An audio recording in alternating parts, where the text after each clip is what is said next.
И така, как ще се развият отношенията ми с моя партньор или партньорка през идните 6 месеца? Кратко видеогадание с карти.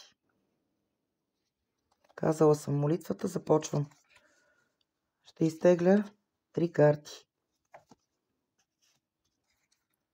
Покрай вашия партньор, особено ако вие сте мъж, вие сте жена, извинете, се навърта някаква хитра особа, някаква хитра дама.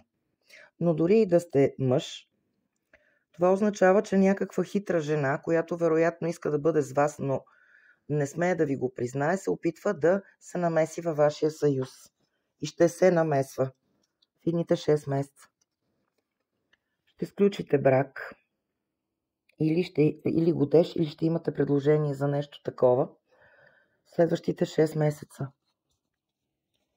Но някой ще си отиде от вашата връзка, може би тази хитра особа,